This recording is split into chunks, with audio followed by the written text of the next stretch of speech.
Autolite and its 96,000 dealers present Mr. Van Heflin in Murder of Aunt Delia, a suspense play produced and edited by William Spears.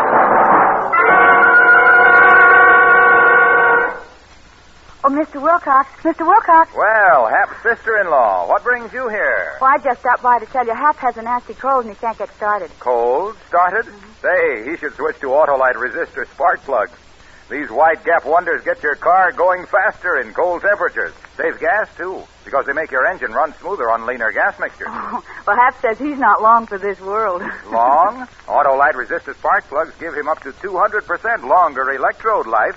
And Autolite's exclusive built-in 10,000-ohm resistor cuts down spark plug interference with radio and television, too. So tell him to see his neighborhood Autolite spark plug dealer and have him install a set of wide-gap Autolite resistor spark plugs. He'll feel better because his car will run better. And remember, you're always right with Autolite. And now, with Murder of Aunt Delia and with the performance of Van Heflin, Autolite hopes once again to keep you in suspense.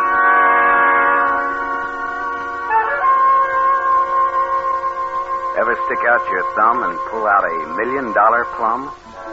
Well, I'm the little Jack Horner that did that. Only my name isn't Horner, it's Dort Sharples. I was hitchhiking along Highway 70 across the Arizona desert, heading for L.A. It was August, and it was hot. The lizards were fanning themselves. There wasn't much traffic, and nobody had stopped. I'd walked about 8 miles outside some little burg, and I was tired and sore. Finally, a black sedan came along. I was all set to holler cuss words at him for not stopping when suddenly he slowed down. He was a young guy about my age. He was alone. Hop in. Oh, thanks. I sure appreciate this. All right. I could use some company. For a second there, I didn't think you were going to stop. I wasn't, frankly. Well, a guy has to be kind of careful, I guess, huh? You know what changed my mind? Maybe you won't like this, but it suddenly struck me that you look like me. Yeah? Yeah, I guess maybe I do at that, now that you mention it. I thought to myself, what if that was me walking along?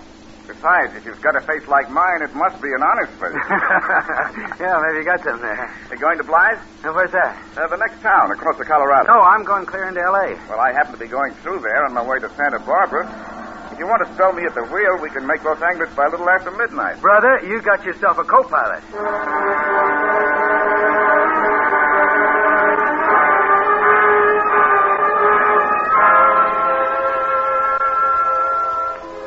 By the time we crossed the river into California, I'd learned that the guy's name was Glendon Braley, that he was going to visit his invalid aunt. This aunt didn't own all of Santa Barbara, not quite. The guy didn't volunteer this information. I had to probe it out of him. Between Blythe and Desert Center, an idea began to percolate. And not just from the heat, either. I'll bet your aunt will be glad to see you, Braley. How long did you say it's been? Well, I was 10 when I left. That'd make it 17 years. You see, my mother died when I was 3, and Aunt Delia took me in. Oh, does she know you're coming? I sent her a wire. You think she'll recognize you? I doubt it. The reason I'm going back, her husband died about a month ago.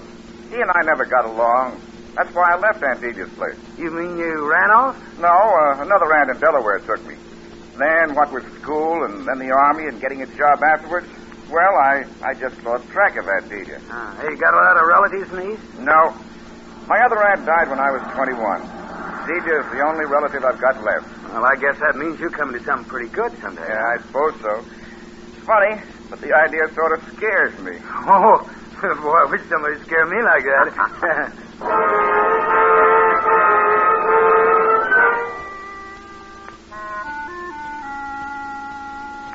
I kept pumping him until I could have written his autobiography. Yes, I mean autobiography. I stored away facts about this uncle that he hated, about how Braley used to like to draw pictures when he was a kid, about how he got his only spanking when he was 8 for spilling ink on his aunt's favorite tapestry, how he couldn't eat peas, how he got sick on enchiladas at the Santa Barbara Fiesta in 1929, everything. Could I remember it? People used to tell me with my memory I could have been a lawyer, but that takes work. Just east of Indio, before Highway 70 runs into 99, I figured that I was thoroughly briefed. Want me to drive a while, Sharples? No, thanks, unless you want to take over. No, technically, maybe I shouldn't be driving at all. Oh, I've got one of these mail-order driver's licenses, but I doubt if I can pass the California test. You see, Hey, you know something funny? Huh? I think we're getting a flat. Oh, rat. Yeah, the car ride's kind of funny. I think it's the left rear tire. Now, this would have to happen clear out in the middle of nowhere. We better shut him take a look, huh? I don't even know if this spare's any good. Of course, I may be imagining things, but we better make sure. Let's check it. Well, there's not a soul in sight either way. Oh, we won't need any help. I hope not. How is it? Maybe you better come and look. Okay.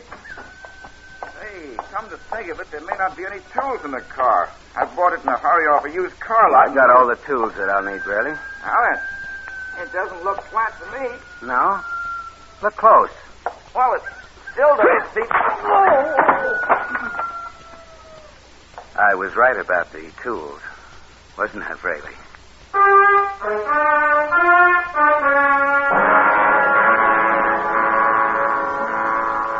I put the blackjack back in my pocket and I dragged Braley off the highway into a ditch. I made sure he was dead.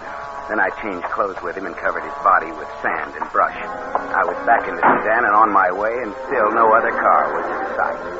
I adjusted the rearview mirror so that I could see my reflection. I watched the lips move as my voice said, "George Sharples? Never heard of him. My name's Glendon Braley."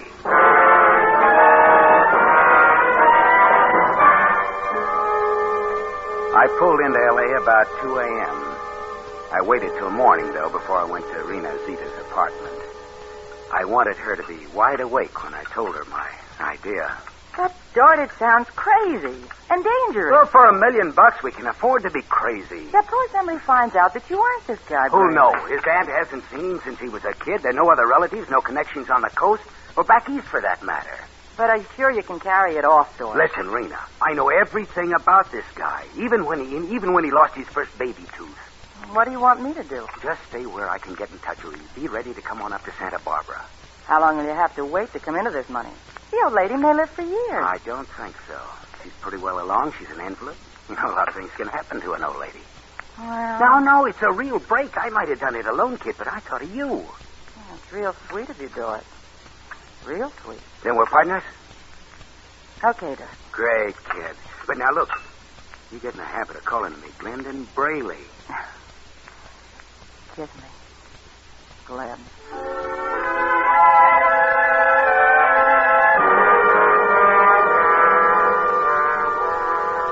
It didn't take me long to cover the 100 miles to Santa Barbara.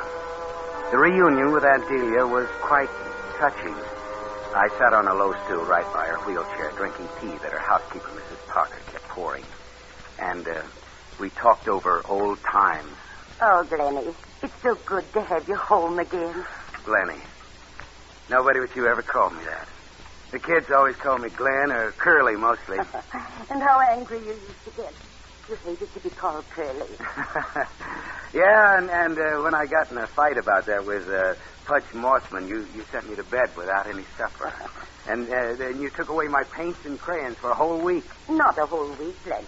I relented on Sunday afternoon. Well, it seemed like a week. You did love to draw.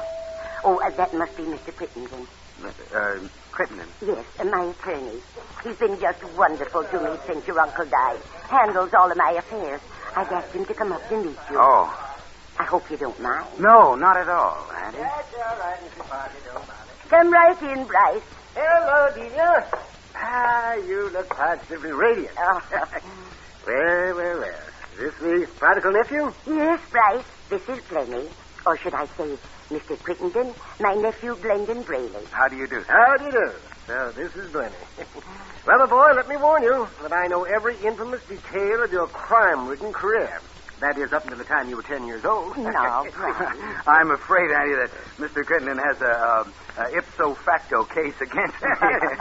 No, I offer this tapestry on the wall as Exhibit A. Look. Yeah? What do you mean? Well, now, if you'll examine it closely, you'll see traces of a stain.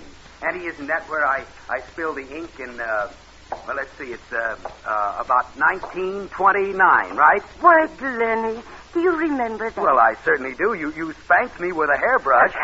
There, the accused has paid his debt to society. Case dismissed. Oh, Lenny, that stain is worth more to me than the tapestry itself. Oh, now, Addie. I think she means it, Glendon. Your rival's already made her look 10 years younger. Oh, how absolutely absurd. In fact, Delia, I think you could get up out of that chair this minute and trounce me soundly at a game of tennis.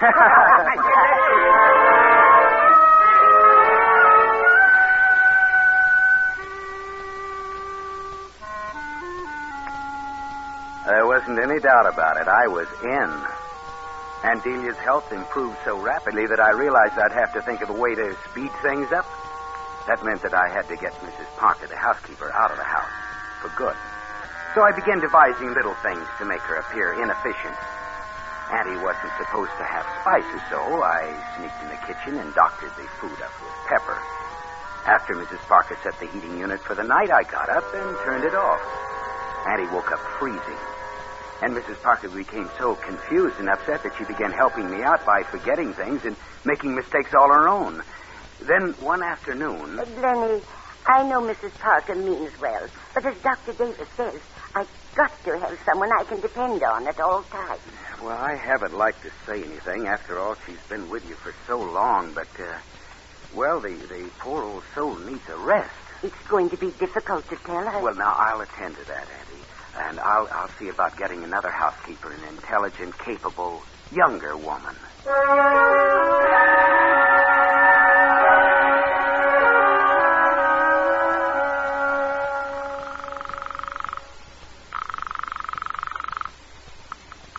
Hello?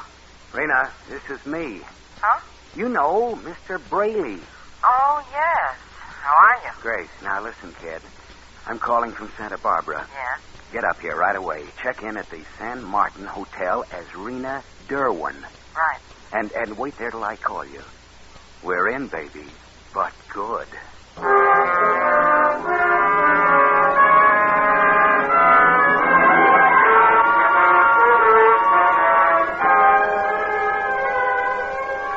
Autolite is bringing you Mr. Van Heflin in Murder of Aunt Delia.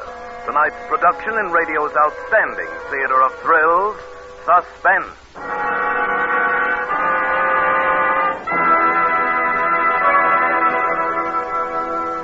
Oh, Mr. Wilcox, Hap asked me to return this book to you. Your life story, he said. Oh, you mean Wilcox of Wide Gap? That's a great yarn. You'd like to hear one of the more electrifying episodes? Oh, sure. All right, listen. There it stood, a huge green monster. I'd been trailing it for weeks.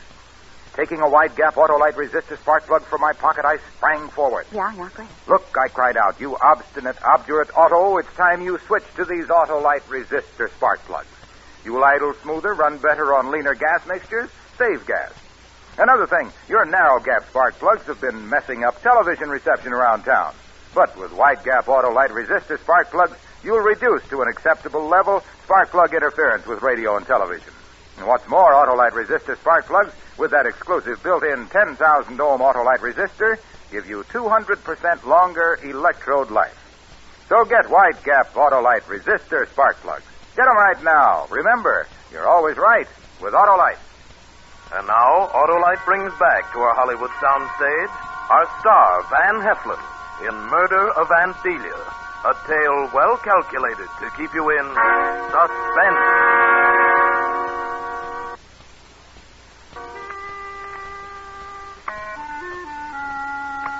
By the time Rena arrived in Santa Barbara, I had fixed up a set of references of her ability and character that would have flattered Florence Nightingale and Susan B. Anthony. Rena came out for an interview, pretending she was sent by an employment agency I was supposed to have called. She made a terrific impression on the old lady. With a nod from me, Auntie hired Rena on the spot, and Mrs. Parker left with a cardboard suitcase, a month's pay, red eyes, and the sniffles. After we got Auntie to bed that first night, Rena and I met out on the veranda. How was I, George? That name. Nobody's around to hear. Well, don't take any chances. Call me Mr. Braley all the time. All right. Mr. Braley.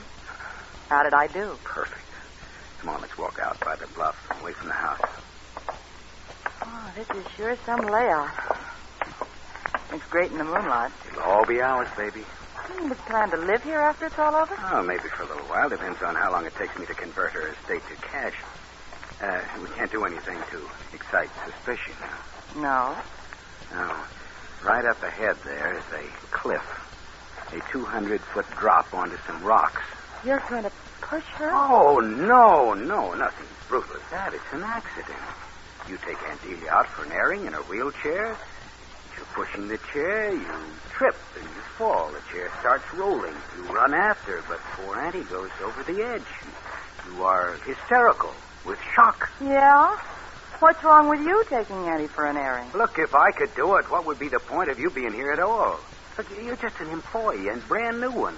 You have no reason on earth for croaking her for a dough. They just might get that idea if I was sweeping her, see? Yes, you're right. And that's why it's important for us not to have much to do with each other. It's going to be difficult, Billy. Mr. Braley. No one can see us now, honey. Look, baby, now, let's not form any habits that will be tough to break. Just one kiss? Please. Rena, stop that, you little... baby.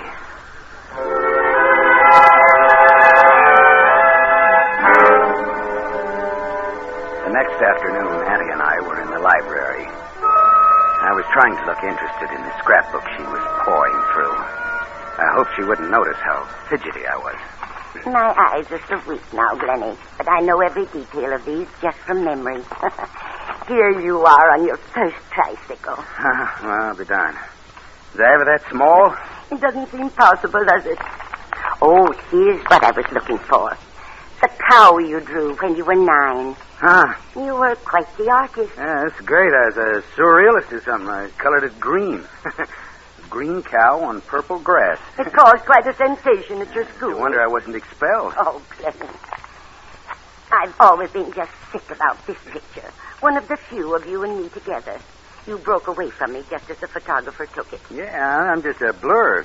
Say, what's the cat doing in it? Well, don't you remember? That's Xerxes. Don't you remember? Oh, yeah, sure. Oh, Xerxes, the Persian. Gee, the fun that he and I used to have together. Of course, I used to tease him a lot when you weren't looking, but he sure was What's the matter, Auntie? Lenny, are you trying to fool your old auntie? What do you mean? You were frightened plumb out of your wits by cat. If Xerxes so much as brushed up against you, you'd scream bloody murder. That's why you jumped when the picture was taken. Oh, yeah, I did, didn't I? Yeah, You were that way when you first came here. Don't you remember? Poor old Dr. Thompson, he said it was a deep-seated phobia, and you'd probably have it all your life, like Napoleon. Did it go away, Glennie? This fear of cats? Well, most of it. A guy sort of, he doesn't like to remember what a coward he was when he was a kid.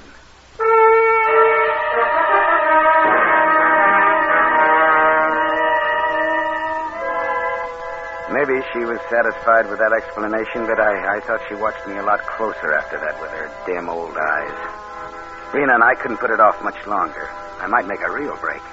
That night, Rena and I set it up.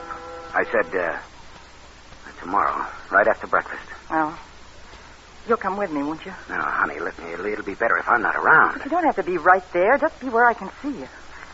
I couldn't do it all alone. I don't know. All right, but don't lose your nerve, kid. Now, don't lose your nerve.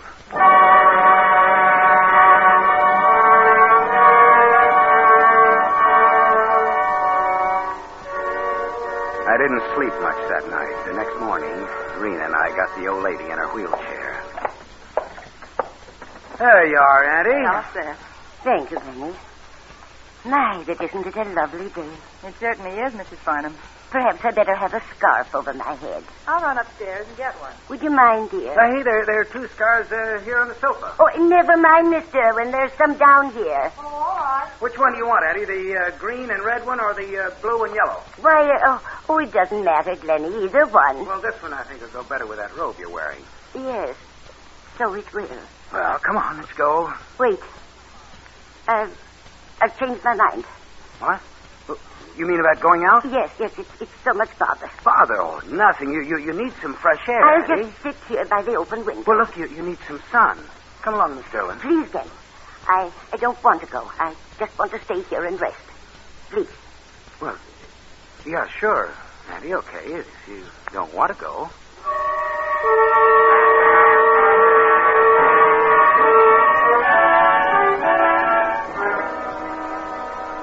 Addie finally calmed down, but she still had Rena put her to bed. Then she asked me to drive to town to get her some medicine she was out of. I was hoping the old lady was coming down with something that would save Rena and me the trouble of that last wheelchair ride, but no. Next morning was cloudy and sultry. When I got downstairs, Rena already had the old girl out on the lawn in her wheelchair. She came over to me and whispered, She just wants to stay there, Doris. No ride. Well, that's tough. She's going anyway. Come on, Rena. Well, she makes a fuss. I think two of us can handle an old lady in a wheelchair. But if she screams? So what? This estate's as isolated as Alcatraz. Come on now, let's get it over with. All right. Starting to sprinkle. Now, hurry up. Let's finish this before we get wet. Rennie, Miss Derwin, it's starting to rain. Yes, we're coming, Addie. I just knew it would rain today. I knew it. Sure. Well, here we go, Addie. You came just in time. I thought you'd forgotten me. Forget you, Addie? Well, don't be silly. Oh, my, it's starting to come down. Hurry or we'll be soaked. Lenny, the house is back that way. Just relax, Addie. Rena, help me push her, will you? Sure. Come on, let's make this quick. Come on, faster. Lenny, what are you doing? Stop it. Not so fast. Lenny, do you hear? I'm frightened. Headed for the cliff. You're not my Glenny, are you? You're not my Glenny. Okay, Rena. Stop me. Let her go. Please.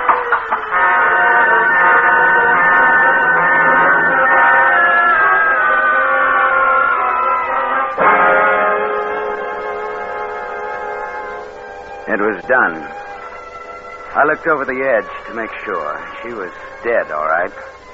I made Rena tear her hose and skin her knee, and I rubbed some dirt on the wound. It's raining hard now. As we got back to the house, I heard a car swerving around the last turn on the grade. It pulled up the driveway by the porch, and a man got out. It was Crittenden. Rena. Yes? Get hysterical, Rena. And limp. Huh? Mr. Crittenden! Mr. Crittenden!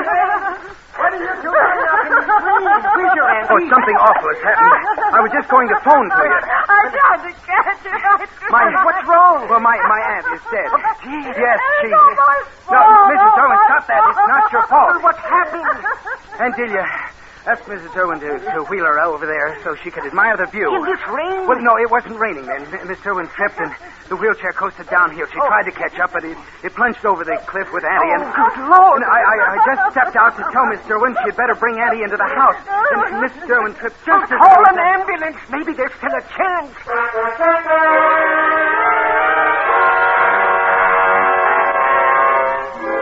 Crittenden ran down to peek over the cliff, and I went into the library and phoned the ambulance. And the police, too, just to make it look good. I was downing a double shot of bourbon when the lawyer came in. That poor woman, at least she didn't suffer. Oh, thank heavens for that. Use a drink? No, thank you. Quite a shock. I'll never forget that scream But when don't she... torture yourself. This young woman, what's her background? Miss Irwin? Why, an employment agency sent her out. Yeah. It wasn't carelessness on her part, Mr. Crittenden. It might have happened to anyone. If it hadn't been for the slope to the edge of that cliff, she'd have caught Addie in time. I know she was. Gentlemen, I've lost control of myself. I'm sorry. Miss Irwin, this is Mr. Crittenden, Mrs. Farnham's attorney. How do you do? Farnham has spoken of you on the phone. Should I bring you gentlemen anything? No, nothing for me, thank you. Why don't you sit down and relax? You've had quite a shock. Yes, sit down, Miss Irwin. Thank you. Well, seems to be nothing to do, but just wait. I'm a fuss budget about these things, perhaps, but that bust of Shakespeare on the bookcase, isn't it in rather a precarious position? Well, I never noticed it. Right over your head there. Makes me nervous. I'll just slide it back. Rather top-heavy thing. Look out, Doris! Oh, my. Yeah. That was close. Barely missed you. Oh, I'm sorry. Sorry, no harm's done. Lucky you had the presence of mind to call out, Miss Dillon. What was it you called, Mr. Brayley? Why, I didn't call him anything. I just... Look out, Dort. It was what you said. Why did you call him Dort? Well, it was just an exclamation. She saw the statue topple over. Well, and called you by your real name. Mr. Goodman, I'm afraid I don't quite see the reason for this peculiar questioning. I'm sure that my poor aunt would resent your prying into the affairs I'm of the afraid household. you're mistaken. This prying, as you call it, is made at your aunt's request. What do you mean? She telephoned me yesterday afternoon to tell me about a strange doubt, a suspicion. About what? About you. Me? Why should she have Suddenly any... was disturbed by the horrible feeling that you are an imposter. And he thought that... Well, that's absurd. Your recollections of your childhood here were quite convincing. Except for one or two things. Well, this is all very... Oh, my fear of cats. Well, people do get over childish phobias after all. It's more than that, Tim. Remember a drawing she showed you? A watercolor of a cow? Sure, the green cow. What about it? And the scarves. Remember you thought the blue and yellow would go better with her robe than the red and the green one? Well, so what? Doesn't it strike you as peculiar that a boy who could draw quite a fine cow should paint it green? And then years later be so exacting about harmonizing his aunt's scarf? You see, Glendon Brayley was colorblind.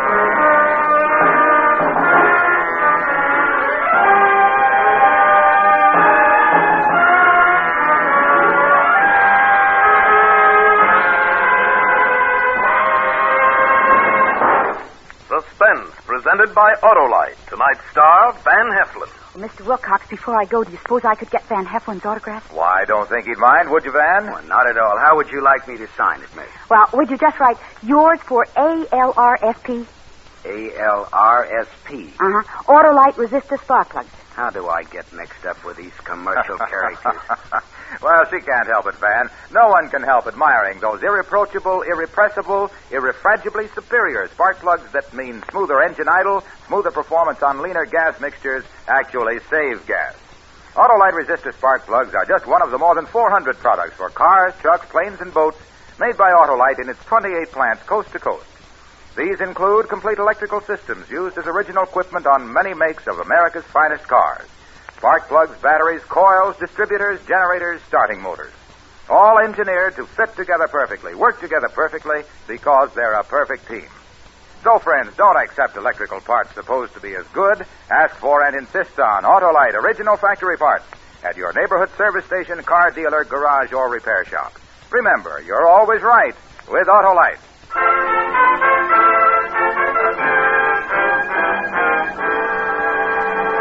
Next Thursday for Suspense, Lucille Ball and Desi Arnaz will be our stars. The play is called Red-Headed Woman. And it is, as we say, A tale well calculated to keep you in suspense. Tonight's Suspense play was produced and edited by William Spear and directed by Norman MacDonald. Music for Suspense is composed by Lucien Morawek and conducted by Lud Gluskin. Murder of Aunt Delia is an original play by Lou Houston. Van Heflin appeared by arrangement with Metro-Goldwyn-Mayer. Producers of Battleground, starring Van Johnston, John Hodiak, Ricardo Montalban, and George Murphy. In the coming weeks, you will hear such stars as Burt Lancaster, Mickey Rooney, and Ida Lupino. Don't forget, next Thursday, same time, Autolite will present Suspense, starring Lucille Ball and Desi Arnaz.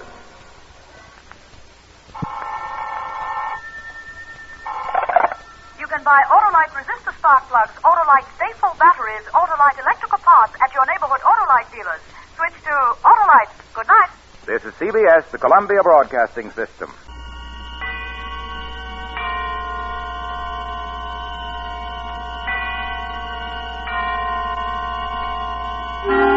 Suspense.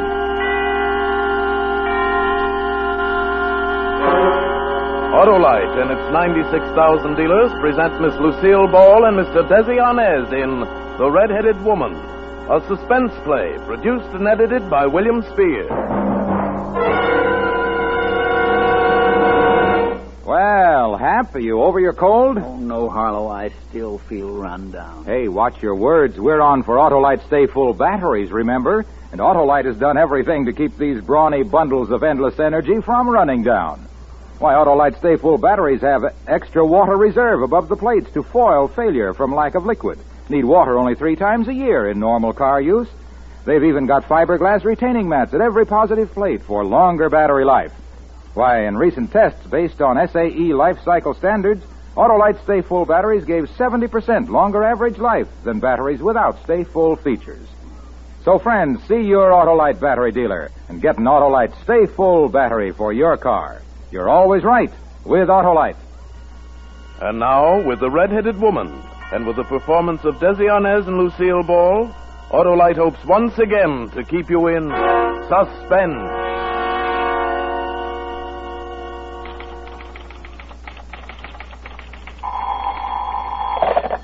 Jensen Corporation.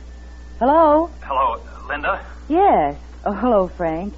Oh, look, darling, I thought I told you not to call I know. me. I shouldn't call you at the office. I'm sorry, Redhead, but I had to talk to you. You see, Oh, darling, you sound so grim. Is there anything wrong? Oh, this is going to be tough, Linda, but you see, it's kind of hard to explain, but... Well, go on, dear. You can tell me anything. You know that. Oh, you're sure swell, Linda. That's why it's so hard to tell you. Frank, you haven't committed a murder or anything, have you? Oh, no, of course not. Well, what is it then? Linda, please, I tried to tell you last night. I know it's hard to justify, but... But what? Frank, you've met someone else, is that it? Yes, Linda. I'm sorry. Oh, it's quite all right. Is she blonde or brunette? Oh, honestly, honey, Linda, I couldn't help it. It was one of these things. It just happens. Sometimes things do. Well, you don't have to explain, Frank. I'll send your ring back this afternoon. I hope it fits her. Good luck.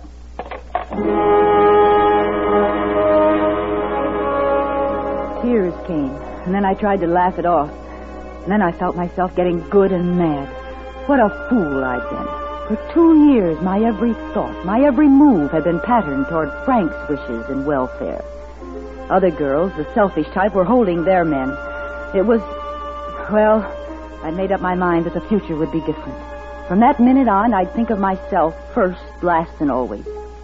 Suddenly, I wanted to get away, do things, have beautiful clothes, money, especially money.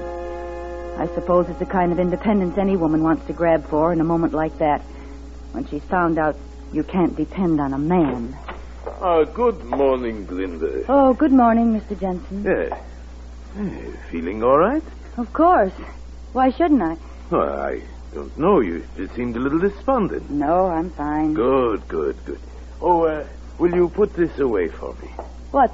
Payroll money? Well, it's only the 5th, isn't it? I'm going to Florida for a couple of weeks, Linda. Oh. I drew the payroll money today because I'm leaving tomorrow. Oh, that sounds wonderful. Yes, doesn't it? I've been thinking about it for years.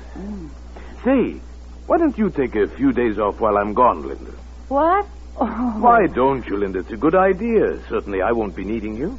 Well, I could come in on the 14th and handle the payroll. Oh, you needn't bother. I can get Walters. Well, he's pretty busy, Mr. Jensen. I'll come back and handle it. I'll just be in the country somewhere close by. Thank you, Mr. Jensen. Looking back, I suppose I thought of stealing the payroll right then. I must have, for a few minutes after Mr. Jensen left. I visualized how easy it would be. Only he and I had the combination to the safe. He'd be far away in Florida for 2 whole weeks. I could leave the next day. I could have at least 10 days before anyone could find out anything was wrong. I thought about Frank and that brush-off he'd given me. How easily I might forget him in new surroundings. Well, when I closed the office that evening, I took the envelope with $21,000 in bills and stuffed it into my handbag. Then, I don't know why, I took the gun Mr. Jensen always kept in the safe.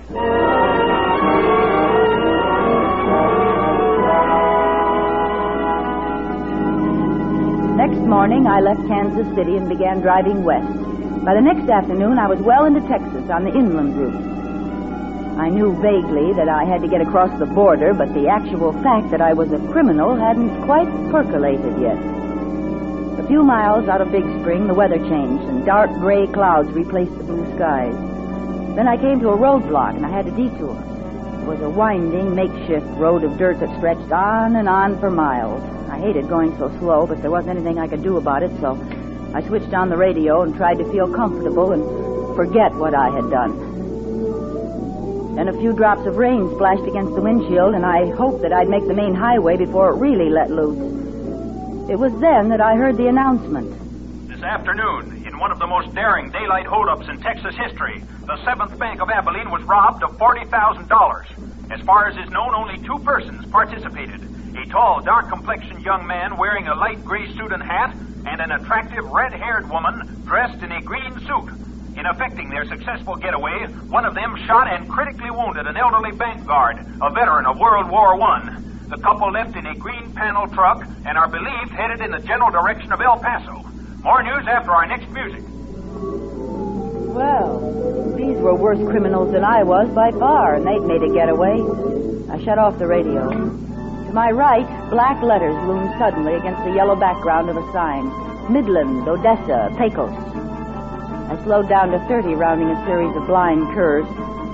Coming around the last one, I saw a man standing in the middle of the road. I jammed down my brakes to keep from hitting him. He started walking toward me. I'm very sorry to bother you this way, but my car is out of gas, and I was wondering, could you perhaps let me siphon a little from your tank? Well, sorry, but I'm low myself. Oh, please, don't be like that. I've been waiting here for hours. You're the first car I've seen. I would just take a little. Well, I can't. Honestly, I... All right. Then perhaps you would be so kind as to give me a little lift to the next gas station? Well... Oh, come on now. Don't you believe in the good neighbor policy? Well, all right. Get in. Thanks a lot. We'll find a gas station right on here someplace. I won't even take you out of your way. Oh, that's all right. I'm going in the general direction of El Paso? El Paso. It all came together suddenly. The radio announcement and this man who was just sitting down beside me. He fitted perfectly. Dark complexion, light gray suit. I glanced at the car parked by the side of the road. Yes, it was a green panel truck. Well, senorita? Look, I'm terribly sorry, but I don't think I can take you after all. You see, Oh, now, please. I have been marooned here for 2 hours. It's very important that I get to Pecos in the next 2 hours. Oh, and where are you going after that? Me? I'm going to travel all over. After Pecos, I'm going to beat it down to Juarez. That's across the border. From there, we go... Yeah, that's what I thought. Look, I would like to pay you for helping me. He drew a sheaf with new bills from his pocket and dropped a fresh 20 into my lap. I opened my handbag and my fingers closed around Mr. Jensen's gun. He looked down at it. Hey, what? I said I've changed my mind. Okay. That's the way you feel. I don't argue with a girl who's got a gun. I didn't even wait for him to close the door. I let out the clutch, stepped on the gas, and got away fast.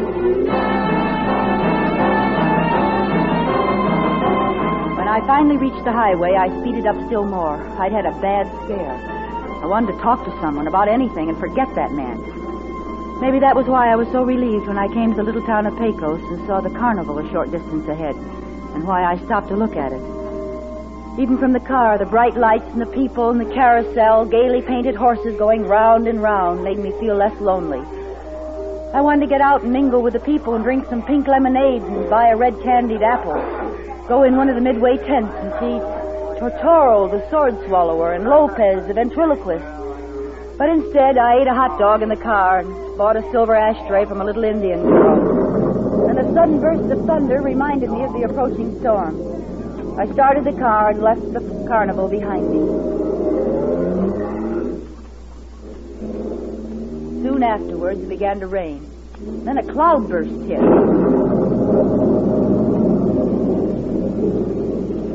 15 minutes later, I spotted an auto court. As I came to a stop, a gray, mustached man in a rubber hat and raincoat came out to meet me. Hello there. Hello, how far to El Paso, please? Not planning to go there tonight, are you? Well, you never make it. A lot of bad spots in the road. I know because in rainy nights I always pick up a lot of money pulling stalled cars out of the mud. Well, maybe I'd better spend the night here then, if you have a vacancy. I got more vacancies than anything else. I'll fix you up with the best cabin on the place. I used to live in it myself. Come on, I'll show you. It's number 3. It sounds fine. Do you mind if I use your phone first? No, go ahead. There's a booth over there right next to the office. Thank you. Yeah, I'll open your cabin door and leave the key on the dresser. You can put your car in the shed there. I was going to phone the El Paso police and tell them where I'd last seen the man answering the description of the Abilene bank robber. I dialed and waited for her to answer.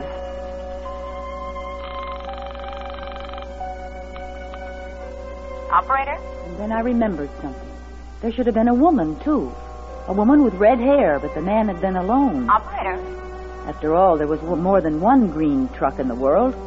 More than one dark young man. Operator? And besides, I thought with a shock, I'm in no position to risk their maybe tracing the call and finding out my name and investigating me. I hung up the receiver. I went out and wheedled a cup of coffee and a donut out of my host. And then I went up to my cabin and went to bed.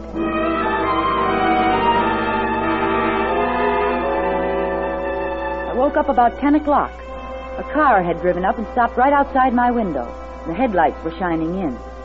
When I got up to pull down the shade, I saw the car. It was the green panel truck I'd seen on the road, and this time a woman was in the front seat. Then the proprietor and the other man came out of the cabin next to mine. All right. I lowered my shade and then listened to I'll wait till the storm is over, and then I'll go on to El Paso.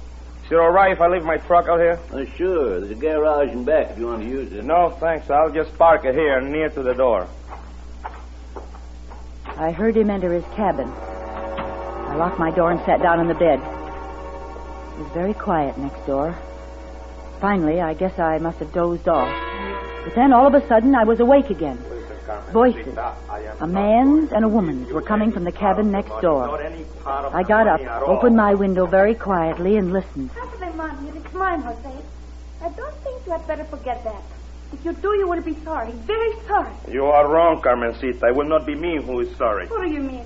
It shouldn't be difficult for you to figure that out. You mean? Oh, but that is so funny. You couldn't get along without me. No. Not even for 1 week. Not 1 week. I would not laugh if I were you, Carmen. Wait,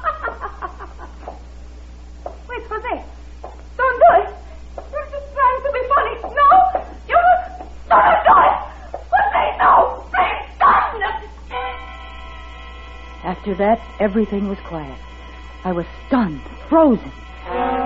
Then I heard his door open. I hurried to my window and carefully raised the shade a few inches. It was quite dark, and at first I could only hear his footsteps. And then I saw him. He snapped on a flashlight, looked around with it. He was carrying a roll of blankets, and he put it down carefully in the wet grass. Then he opened the rear door of the green panel truck. There was a long, oblong box on the floor. He stooped over and lifted what I thought was the roll of blankets. But I was wrong.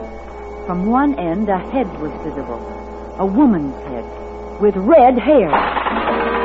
I must have thrown up my hands and hit the window shade. It clattered to the top. In the tense silence of the night, it sounded like a machine gun. The man outside spun around. He trained his flashlight on me. He took a long look. Then he turned around and dropped his gruesome bundle into the long box. I turned away. I couldn't look anymore. Finally, I heard him walk toward his cabin, go inside, and shut the door. Then I took a chance. I threw on my raincoat and shoes and hurried to the proprietor's office. I knocked on his door and called to him. There was no answer. So I wrote a quick note and slipped it under his door and hurried back to my cabin. I closed my door and was just fumbling with the key when the lights went on. No use to lock it now, senorita, and don't make a noise. He was sitting in a chair, smiling, casually pointing a gun at me. My gun that I'd foolishly left on the dresser. You were not so very smart, were you, sweetheart? This gun, it looks nice.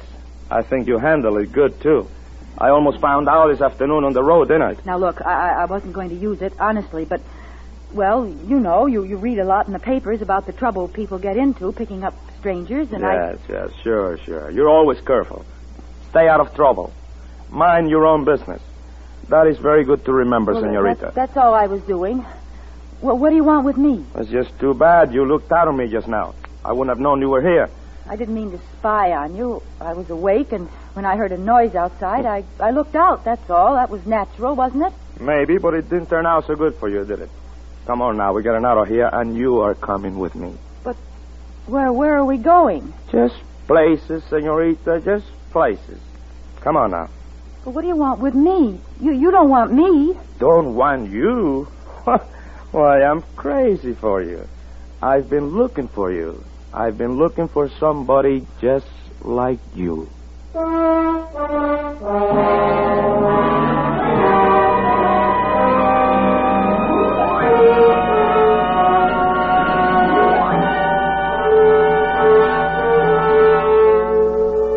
Autolite is bringing you Miss Lucille Ball and Mr. Desi Arnaz in The Red-Headed Woman, tonight's production in radio's outstanding theater of thrills, Suspense.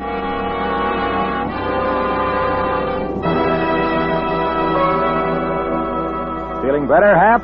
No, Harlow, I think I'll take the vacation my doctor advised. Decided where you'll go? Not yet. Well, how about the Atlantic Ocean, or the Great Lakes, or the Mississippi River? Say, that's a lot of water. Right. It'll remind you of Autolite's Stay Full batteries, that they have longer and larger liquid reserve above the plates as compared to ordinary batteries.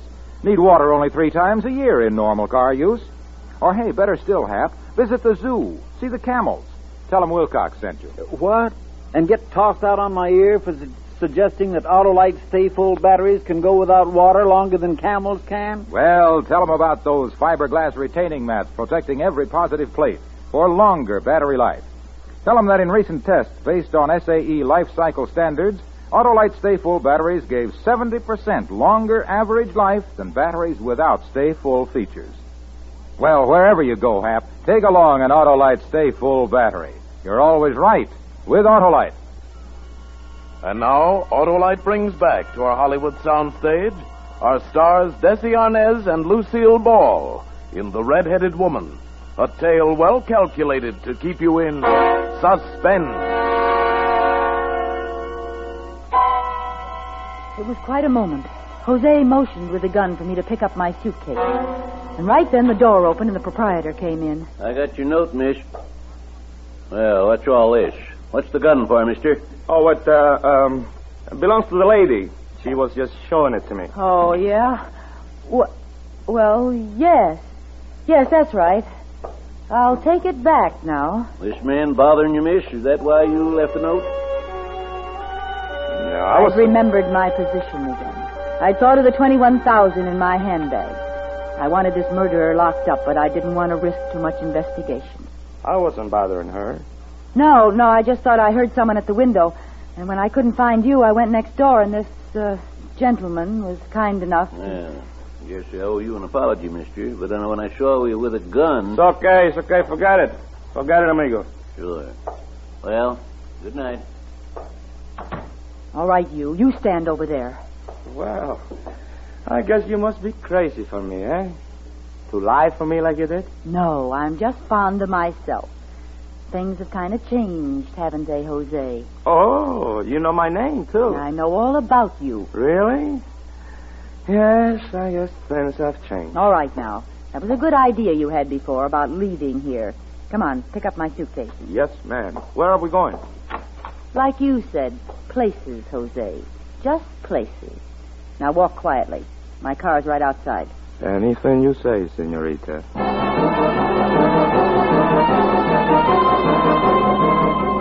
He drove while I held the gun.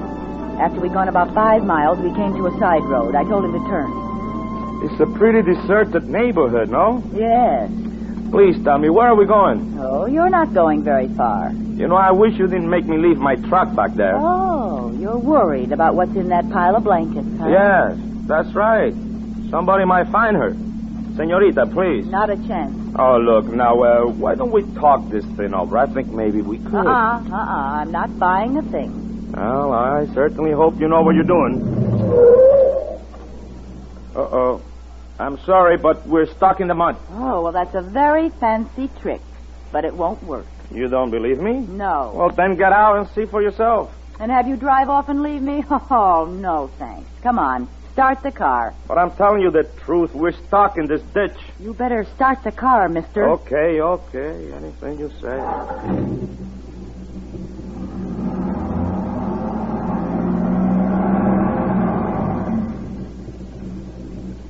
See? Try it again. All right, but it'll only get us in deeper.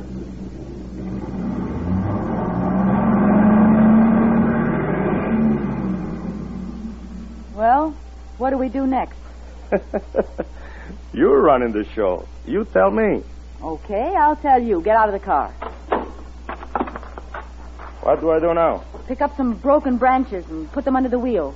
Like I said, you are running the show. No, never mind. It's too dark. I can't see you. Get back in the car here. But you give up too easy. Why don't you think of using a flashlight? I don't have one. Well, maybe if you ask me real nice, I will let you use mine. Where is it? It's here, in my coat pocket. All right, senorita, drop the gun. Quickly. It was over in a second. Before I knew it, he'd reached in his pocket and jumped behind me. I'd forgotten the most important thing of all. I hadn't searched him. I could feel the gun against my back. Now you're going to get into the car. Hurry. Yes, sir. Now you will drive for a while, no? But I thought we were stuck. That is exactly what I wanted you to think. Good, eh? Start the car.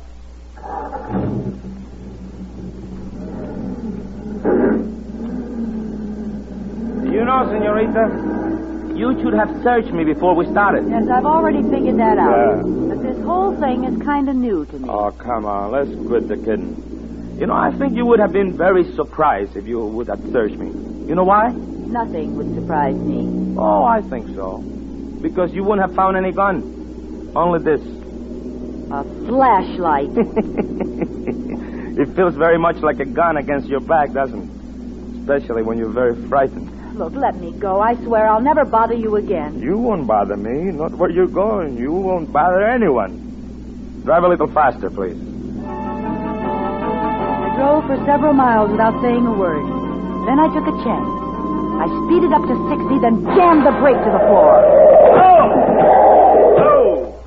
Jose's head banged against the windshield. He dropped the gun. I grabbed it almost before it hit the floorboard. Now, out again, Mr. Finnegan. We're going to change seats. Oh, my head. That was very smart, baby. Very smart. Almost as good as your flashlight gun trick. Hmm? It's better. Your trick wins. Oh, well. What cooks now? We're heading straight into El Paso Police Department. But, baby, you can't do that. Why can't I? Because it's too foolish.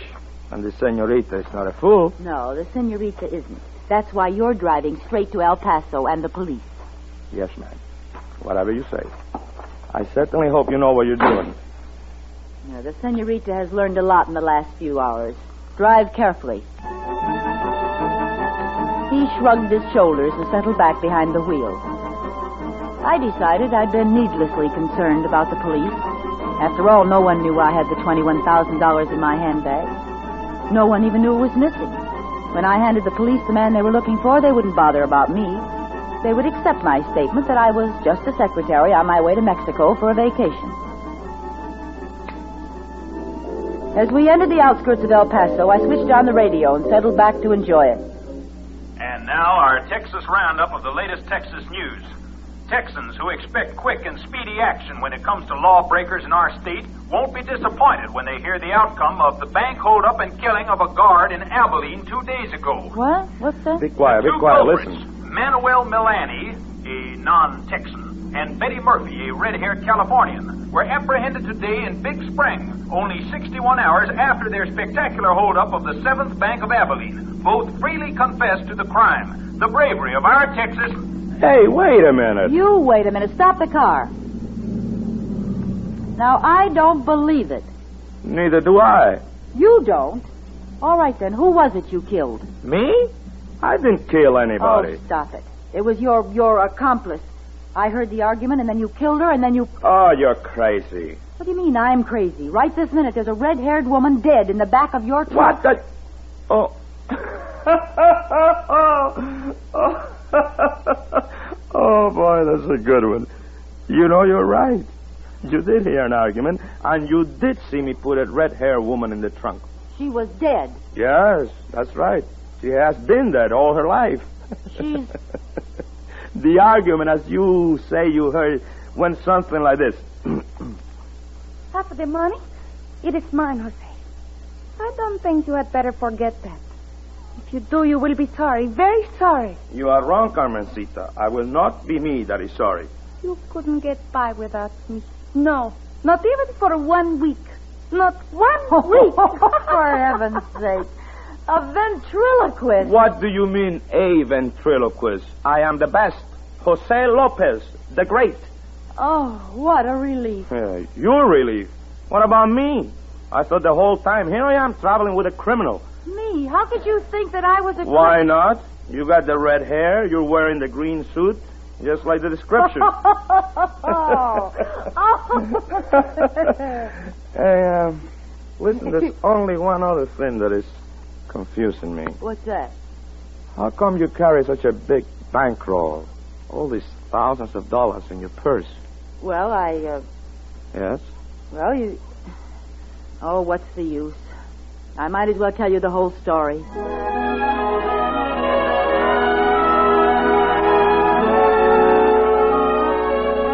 And you know, I found myself doing it.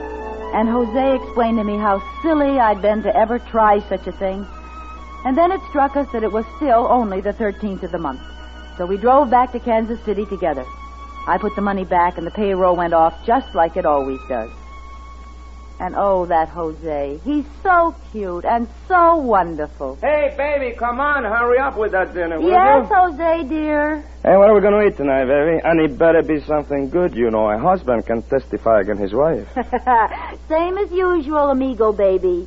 Enchiladas with tacos and hot sauce. Yum, yum, chili yum. with tamales.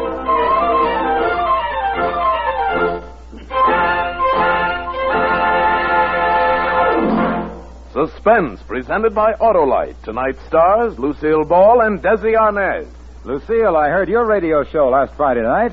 Like it? Sure, swell show. Mind if I get in? Of course not, Desi. I warn you, Desi. Harlow will try to sell you an Autolite Stay Full battery. Oh, me, I'm sold already. That's just what I was going to tell Harlow. His product is terrific. Why, thanks, Desi and Lucille. Autolite Stay Full batteries are, as Desi says, terrific. They need water only 3 times a year in normal car use. Yes, sir, their extra liquid load above the plates as compared to ordinary batteries helps lick a leading cause of battery failure. Autolite Stay Full batteries are just one of more than 400 products Autolite makes for cars, trucks, planes, and boats in 28 plants coast to coast. These include complete electrical systems used as original equipment on many makes of America's finest cars and trucks. Batteries, spark plugs, coils, distributors, starting motors, bullseye sealed beam headlight units. All engineered to fit together perfectly, work together perfectly, because they're a perfect team. So, folks, don't accept electrical parts supposed to be as good. Ask for and insist on Autolite, original factory parts at your neighborhood service station, car dealer, garage, or repair shop. Remember, you're always right with Autolite.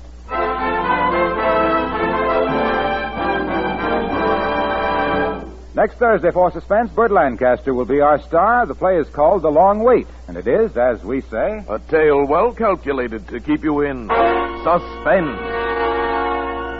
Tonight's Suspense play was produced and edited by William Spear and directed by Norman MacDonald. Music for Suspense is composed by Lucien Morawek and conducted by Lud Gluskin. The Red-Headed Woman is an original play by Nancy J. Cleveland. Lucille Ball will soon be seen co-starred with Bob Hope in the Paramount picture Fancy Pants, and may be heard in her own Jell-O show, My Favorite Husband, every Friday night over most of these same CBS stations. In the coming weeks, you will hear such stars as Burt Lancaster, Mickey Rooney, and Lana Turner. And don't forget, next Thursday, same time, Autolite will present Suspense, starring Burt Lancaster. You can buy Autolite Stay Full batteries, Autolite resistor spark plugs, Autolite electrical parts at your neighborhood Autolite dealers. Switch to Autolite. Good night. This is CBS, the Columbia Broadcasting System.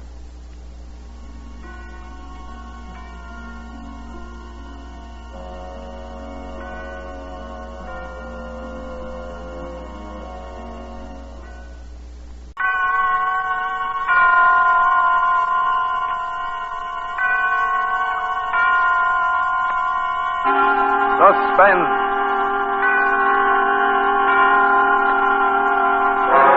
Autolite and its 96,000 dealers present Mr. Burt Lancaster in The Long Wait, a suspense play produced and edited by William Spear.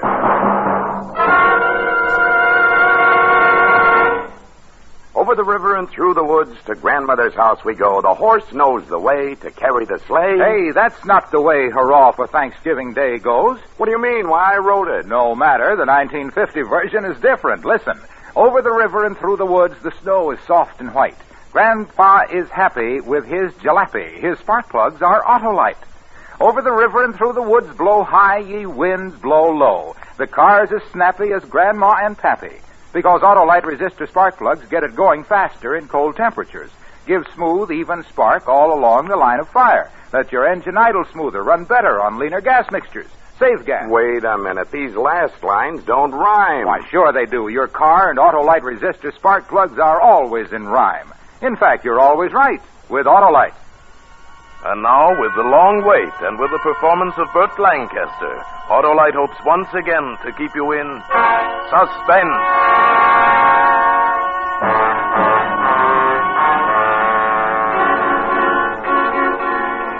When I stepped off the train at Grand Central, I spotted Len Bush waiting for me. All the heat of my body sucked into my head. I knew that feeling. I felt that way every time I wanted to kill a man. He waved to me. I turned my back and I started up the ramp to the upper level in the street. He caught up to me and he kept pace with his long, shuffling lope. Don't get me wrong, Dan. I don't want to hound you. Now, why begin, Lieutenant? Something you said to the warden before you left. You want to repeat on it? I told him I'd be back for the limit.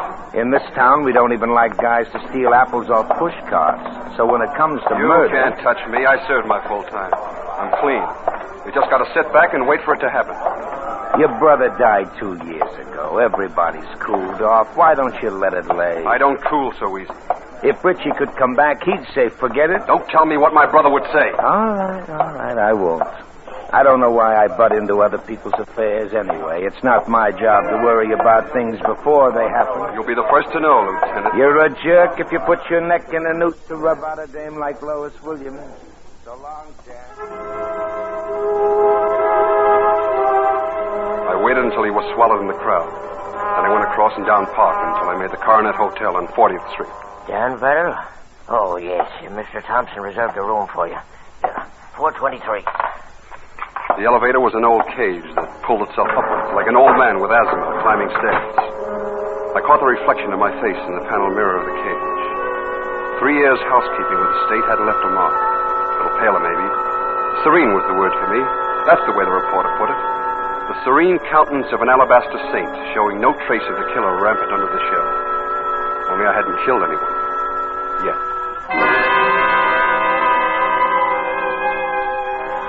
I got out of the elevator and I found 423. Inside, I made for the bathroom. I felt under the washstand. The gun was there. Shorty Thompson had it taped neatly in place, just like he'd promised. I pried it loose. I heard someone at the door. I yanked it open. Lois Williams came in. Not exactly came in. She sort of slithered in along the wall, hung there like a busted balloon. The little rat was as beautiful as ever. The scared look in her eyes made them brighter, greener. She was wearing one of those curved gowns that she used to design for herself, and was pointed up neat and tidy. She stared at the gun in my hand in a kind of a glad, hungry way. Or I'd save you the trouble of coming for me. I'd have found you. But thanks anyway. What are you waiting for? I don't know. Go ahead. Kill me. Don't hurry me. Go ahead. You want me dead and I don't want to live. You want to die. That's why you came to me. There's one thing, Dan, about Richie. I didn't think he'd kill him. You figured he'd enjoy looking at his wife and kids through bars for the next 10 years, huh? I've lost every friend I had because of that. Nobody will speak to me, have anything to do with me. I can't get a job either. No club will hire me. They're all afraid of me. What do you expect? They all knew how I felt about my brother. By the way, how is Tim Grady? I'm going to look him up, too. That's a kick. I ratted on Richie to save Tim, and then he shook me loose. He didn't want anything to do with a squealer, he said. And you still love that dirty... It took him to make you miserable enough to want to die, huh? All right, so now you know. No job, no friends, no Tim. I got nothing to live for. My brother had everything to live for, and you... He killed himself. That'd save the postmortem till after you do the job. This was the dame who caused my brother's death. But she wasn't scared. She was begging for it. Something was wrong. She came closer to me. She looked up at me with that haunted thing all over her. Desire for an end of life. I thought of her suddenly dead, still looking like that. I couldn't do it. It wasn't right. I put my gun back in my pocket. She saw me do it. Even when I try to get myself killed, I fumble. Oh, I'll take care of it myself. Hey, what's it, you crazy little... Come here. Oh, I hate you. I'm allergic to people jumping out of windows, especially out of a room registered in my name. Come here. Why? Why did you stop me? You always were a high-strung dame. Now go on, go home. Go home and sleep it off like it was a jag. I don't have a home. You really don't? I got nothing. I told you, I got nothing. No. No, it's no fun this way. Oh, well. Wait a minute. I'll stake you to a room in the hotel. Here, have a drink. You'll feel better. Thanks. Lois, I'd like to help you. You help me? Why? To tell you the truth, I don't know. But I know what Richie meant to me. I was with him when he died. I heard the way he called your name. Dan, listen to me. Before you became a singer, you were a dress designer. Oh, what does that prove? Well, it proves your troubles are over if you want them to be. The only way my troubles will be over is for you to use that gun. There's a way that doesn't hurt so much. The nerve doc says there's nothing like starting your own business or cracking a safe to get your mind off troubles. What do you know about psychiatry? Nothing. But I know plenty about cracking safes. And I understand business is almost the same thing. Go into business. I haven't got a dime. I'll supply the coin. We'll be partners. Yeah? And what? The dress business. Dress business. The boys would laugh you out of town. Nobody laughs at Dan Verrill. Well, come on, what do you say? Partners? I haven't designed a dress for years. Oh, it'll come back to you. Once you're in business, you're sure to make a lot of new friends. Get a new slant on life. I'll tell you what I'll do. I'll talk to the old gang into giving you a break again. If things are going smooth, you'll be happy again. You think so? I looked at her a minute, and then I put across the clincher. Lois, I'll bet even Tim Grady comes back. I was always baffled by the effect a guy could have on a dame. I watched Hope push some of the unhappiness off her face. Mentioned the guy, and the dame's heart changes places with her brain. She hesitated a second. I'll give it a try. Good. Now, do you think you can make it past bridges and open manholes, or do you need protection? I'm all right now. After all, we're partners.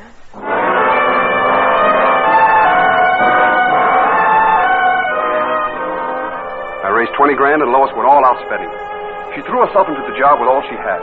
She had plenty. She was going to open on Madison Avenue. I spent a lot of time with Lois, talking dress shop. She took me to spots to check style. The dog show, the art galleries, the opera. She was beginning to show signs of wanting to live again. A month after we became partners, she told me. We can open tomorrow, Dan, except that, Let's have it, Lois. The money's all run out. And, Dan, we have to advertise and get a sales force. What'll it take?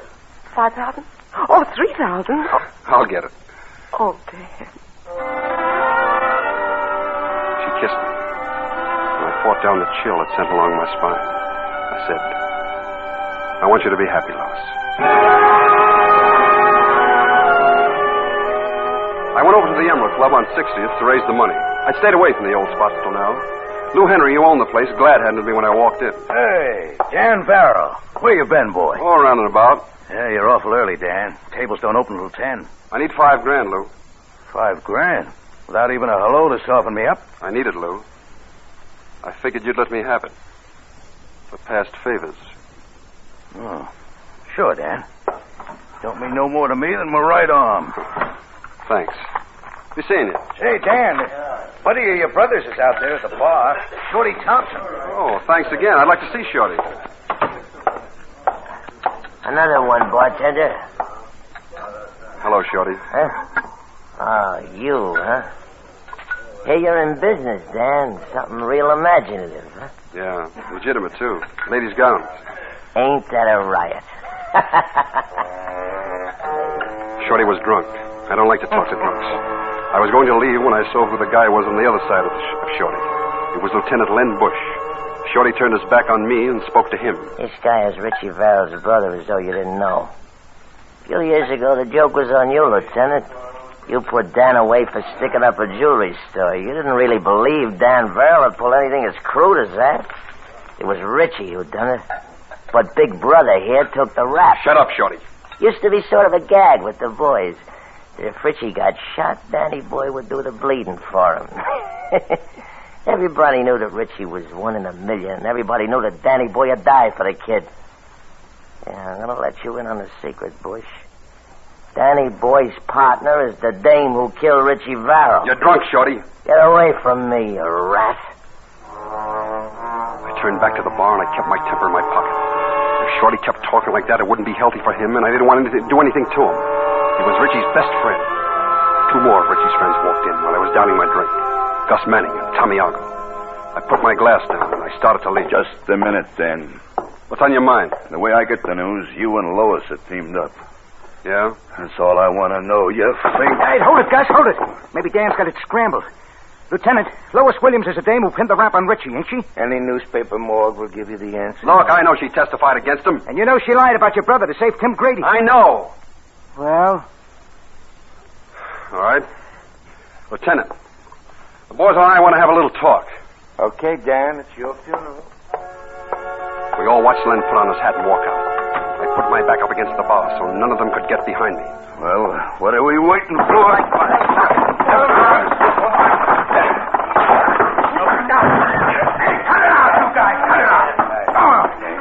Dan, you okay? Yeah. What happened? Boys don't like me just now. They want to keep me from making a girl happy. Yeah, the girl responsible for your brother's death. Yeah, that's right.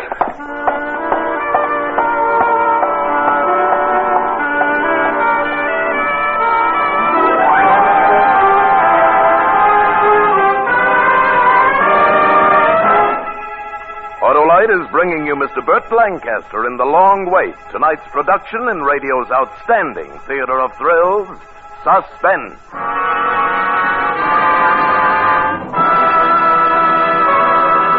And now it's time for my Thanksgiving fairy tale. Last night, my car called me out to the garage. Harlow, I don't feel good. I think you ought to do something about it. Well, open your hood and say ah. Ah. Ooh, your spark plugs need replacing. I'll buy you a new set of Autolite resistor spark plugs with the exclusive Autolite 10,000 ohm built-in resistor. Gosh, Harlow, would you?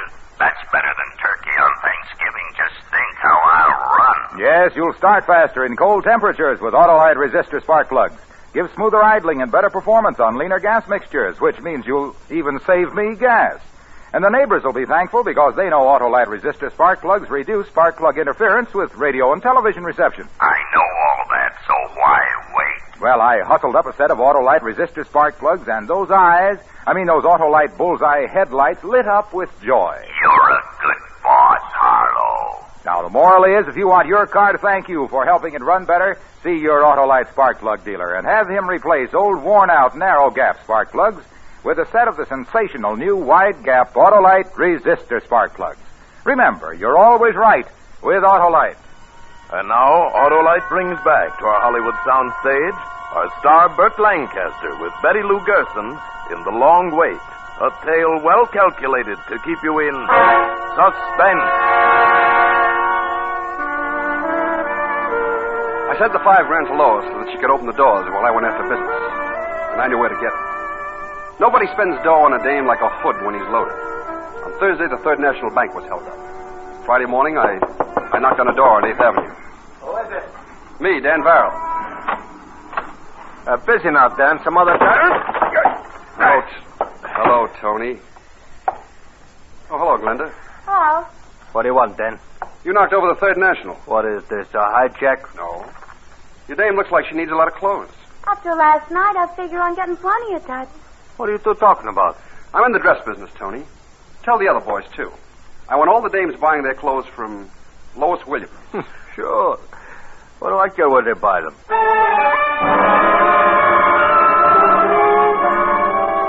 The next day, I ran into Numbers Johnson. He ran the policy racket on the east side. I don't have a dame, Dan. You know that. Yeah, I know. It's about time you gave your wife a break. Yeah, if I buy her clothes now, she'll expect me to every time I hit. That's the idea. Do you see it my way, or do I don't figure it. You, in the dress business. Well, if I keep having you in the dress business, I'll stay out of the numbers business. Which way do you want to play? The doll will get some new duds.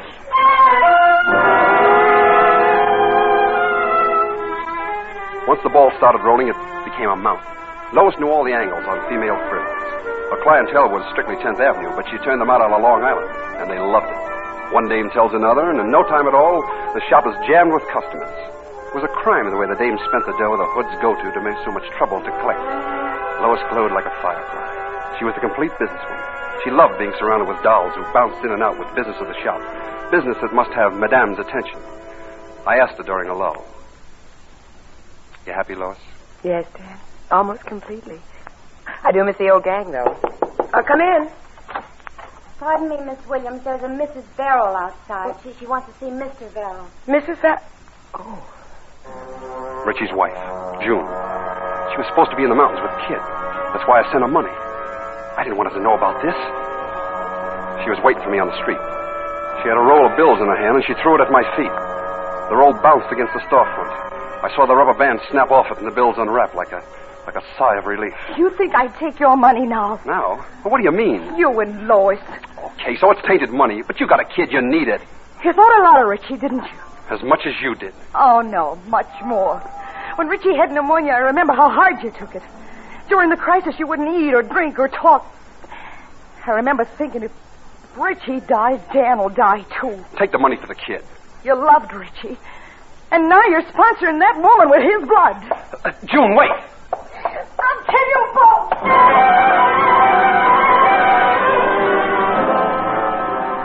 Nobody was going to keep me from doing what I wanted. Not Len Bush following me around, or Shorty Thompson hating my guts, or Richie's wife itching to kill me. I'd given Lois back an urge to live. I swore I was going to make her happy, and I was on first base. She had a going business. Lois's old gang hung out in the village, the bolo room.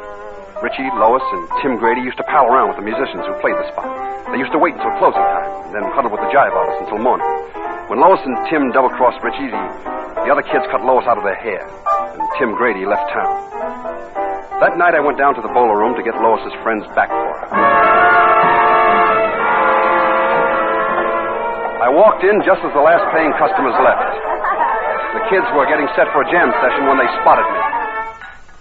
The place became full of hush. They glared at me, hating me, but not daring to open their mouths. I picked a menu up off a table and I laid it on the bar. I pulled a pencil out of my pocket.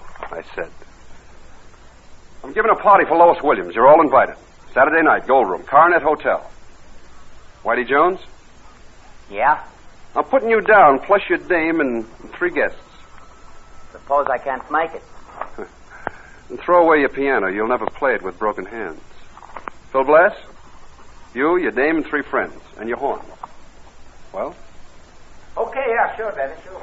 Jerry Barton? Mel Foley? What? Joe Ward? Les Seltzer. Your dames and 3 friends. Okay. And make sure that Lois knows that you're all tickled to death to see her. I'll be checking you off as you come in. I'll be seeing you Saturday night.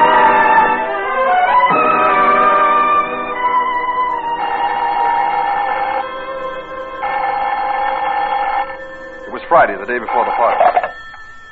Hello? Hello, Dan. Yeah? This is Lou Henry down at the Emerald Club. Yeah. Look, I don't want you to think I'm butting into your affairs, Dan, but knowing how you feel about Lois. Yeah? Well, June, your brother's wife's been down here talking to Shorty Thompson. So what? She talked Shorty into rubbing out Lois. What? He's on his way now. Remember who told you, Dan? I dialed my body caught on fire. If Shorty touched Lois now, being a buddy of Richie's wouldn't help him. The same went for June. Hello? Lois Williams dresses? Give me Miss Williams. I'll connect you with her office. Come on, snap it up, snap it up. I'm ringing, sir. Come on, Lois, answer, come on. Miss Williams' office? Put Lois on. She's not in. Who's calling? It's me, Dan Varro. Where'd she go? Mr. Varro? You just called, Mr. Varro. What do you mean I just called? Well, someone called, said it was you, and spoke to Miss Williams. I wonder why they do that. Well, never mind that. What did he say? Miss Williams always goes to the Museum of Art at this time of day to copy designs. She made an appointment to meet you. I mean the man who called at the museum. She just left. I didn't wait for the elevator. I took the stairs 3 at a time going down. I came out on the street. A cab was idling on the other side of the avenue. I cut through the traffic to get to it. I hopped into the cab, and for $5, the hacky crashed lights all the way. I was at the museum and nothing flat. When I entered the building, it was quiet as a mall. I cursed myself for not asking what room Lois would be in. Here, you can't run here. Did you see a girl with drawing papers and crayons? Tall, beautiful, well-stacked? I see hundreds of them. Well, where would she go to draw designs? Well, the armor room, maybe. The Egyptian room, or the famous paintings. 2nd floor. I had visions of her dead in some corner. I thought of her all twisted in the heat. I hit the Egyptian room on a run, and I stopped short. Lois was standing at the other end. She was behind a mummy case. And on the other side of it was Shorty. He had a knife in his hand. They didn't see me. I sneaked up on them, and I watched Lois fighting to move her lips. You ain't fit to live. Please, Shorty. Lois, run! Run to me! Dad! Here it is. I hate to do this, Shorty! Came this way, Lieutenant. Dad, he tried to kill me. Tough to keep up with you, Dan. Still with me, eh, Lieutenant? I always keep an eye on my friends. Who's this laying here? Shorty Thompson. You better take him in. He tried to kill Miss Williams. Yeah, guess I'd better. Come on, Lois. Oh, by the way, Bush. Huh? You better pick up June Verrill, too. She was in on it. In case you don't know who she is, she's my sister-in-law.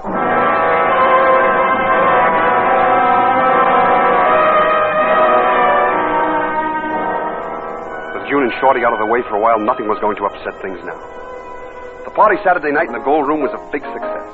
Every time somebody tried to make a break for home, I beat them to the exit and insisted they stay. The place was full of smiles and how-to-dos, and only Lois didn't know they were phony. She was a dream in a green, backless evening gown, held up by a deep breath and an anxious look. She bubbled around, greeting people. Thank you. I enjoyed it. Lois! Dan, where have you been hiding? No place. Tell me, Lois, you happy? Dan. Just be happy. That's all I ask. Just be happy. I'm doing my best, Dan. Is there any guy here you like? Anybody? There's just one guy for me, Dan. He's not here. But he is. He's back in town. He's at the Sphinx Hotel. Tim. Yeah.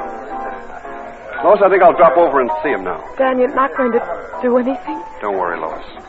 I'm going to fix everything.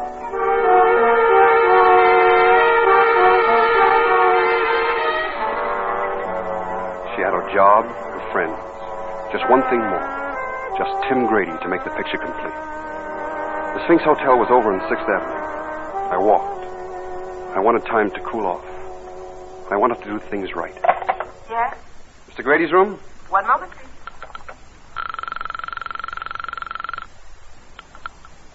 Yeah? This is Dan Verrill. Dan, Yeah, remember?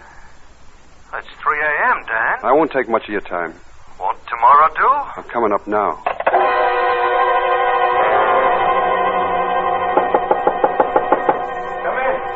Pushed open the door and I went in. He was standing by the bed. He was wearing a monogrammed black robe over some flashy yellow pajamas. He glad-handed me. Come in, Dan. Come on in. Have a cigarette? I took one and I watched him going through hard times trying to light it for me. I let him sweat for a while, then pulled out my lighter, lit my cigarette, and shoved the lighter under his face so I could light his. Couldn't stand still. He moved around the room like a cat on hot coals. He was a big, good-looking chick, broad shoulders with all the trimmings, curly hair, dimple on his chin. I just got back. Out on the coast. That's the place to be, Dan. You never saw anything like it. Boy, the things that go on in L.A. Someday... Light someplace. Anything you say, Dan. Lois is a great dame. She sure is, Dan. She sure is. Anybody says different should get slugged. Yeah. Listen, Dan, there never was anything between me and Lois. Anybody says different's a no good liar. We were just good friends. We hardly ever even went out. Relax. Here, you and Lois are partners. Yeah. She must be pretty near the happiest girl in town. Pretty near. You know, when I first saw Lois a few months ago, she was all set to kill us. Oh, wait a minute, Dan. I tell you, Sit down, Tim. You make me nervous. Nobody's blaming you for the way she felt. Now, tomorrow I pull out of the partnership, and Lois will be alone again. I don't want her to be alone. It's not good for her. Anything I can do, you know. She's in love with you. I'd like to see her get married. A woman with $75,000 business, well, she needs someone to look after her interests. The mention of the $75,000, his eyes lit up like Broadway after dark. Reading his mind was like looking through a dirty window into a filthy room. It hurt to think a foul ball like Tim Grady could make a girl do anything for him. Well, Dan... It's about time she got a proposal for marriage. Yeah. Why don't you call her up, Tim? Yeah. A good idea, Dan. I mean right now. Stuyvesant, 1541. Now? Well, sure. If you think... I won't know what to say. It's been so long. Say you want to marry her. Yeah, sure. Lois? Hello, baby. Well, so you knew the old voice. I closed the door. I didn't know if I'd be able to control myself, if I'd listen to anymore. I got to the dress shop at 10 o'clock the next morning. Lois was floating around like a waft of loveliness. She touched the inkstand on her desk, moved a chair, straightened a picture. Wasn't conscious of what she was doing. She talked fast and happy about things that didn't mean a thing. She flung open a window and hugged the inrush of air. She spoke with her back to me. Oh, Dan, it's wonderful. It's wonderful. Isn't life beautiful? You're happy, huh, Lois? Tim was waiting when I got here this morning. He proposed. He said you wanted it that way, too. I guess I'm the happiest woman in the world, Dan.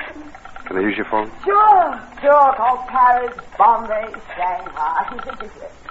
Imagine it's Tim. Homicide, Lieutenant Bush. Dan Verrill talking. I'm at Lois's shop. He said we'd do that. If you get here in 5 minutes, it'll be about right. Yes, Dan, I'm the happiest woman in the world, and I owe it all to you. She turned from the window and saw the gun in my hand. Now you're worth killing.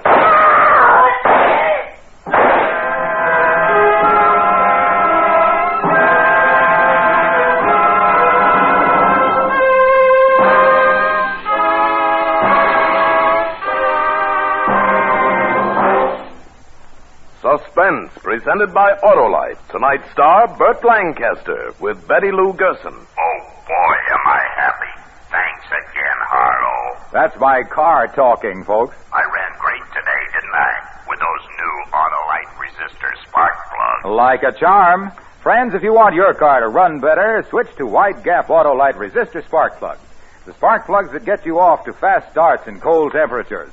Made by Autolite, they're one of more than 400 products for cars, trucks, planes, and boats, produced in 28 Autolite plants coast to coast.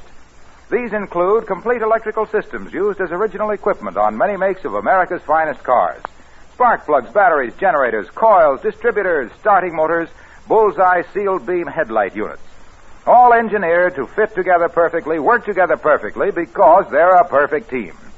Don't accept electrical parts supposed to be as good. Ask for and get Autolite original factory parts at your neighborhood service station, car dealer, garage, or repair shop. Remember, you're always right with Autolite.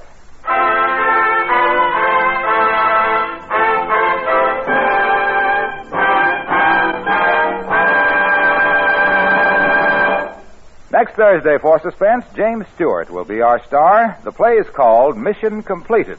And it is, as we say, a tale well calculated to keep you in suspense.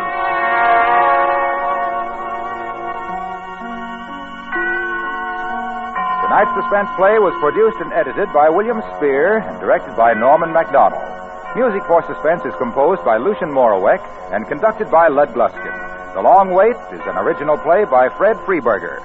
Burt Lancaster is the star of The Hawk and the Arrow, a Norma F.R. production soon to be released by Warner Brothers. In the coming weeks, you will hear such stars as Mickey Rooney, Lana Turner, and Eddie Cantor. Don't forget, next Thursday, same time, Autolite will present Suspense, starring James Stewart. Meanwhile, see the very informative story about suspense in the current issue of Quick Magazine.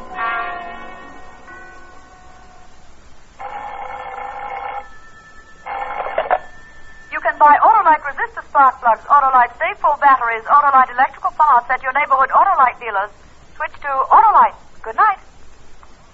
Freedom is everybody's job. Take an active part in national, state, and community affairs to protect your liberties. This is CBS, the Columbia Broadcasting System.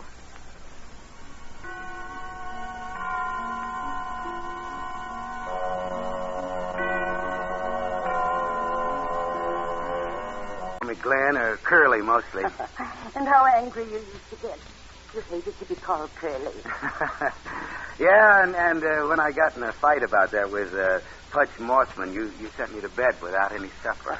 And then you took away my paints and crayons for a whole week. Not a whole week, Lenny. I relented on Sunday afternoon. Well, it seemed like a week. You did love to draw. Oh, that must be Mr. Crittenden. Crittenden? Yes, my attorney. He's been just wonderful to me since your uncle died. Handles all of my affairs. I've asked him to come up to meet you. Oh. I hope you don't mind. No, not at all, Auntie. That's all right, Mr. Parker. Don't mind it. Come right in, Bryce. Hello, Delia. You look positively radiant. article nephew? Yes, Bryce. This is Blenny. Or should I say, Mr. Crittenden, my nephew, Glendon Braley. How do you do, sir? How do you do? So, this is Blenny. Well, my boy, let me warn you that I know every infamous detail of your crime-ridden career. That is, up until the time you were 10 years old. No, Bryce. I'm afraid, Annie, that Mr. Crittenden has a ipso facto case against me.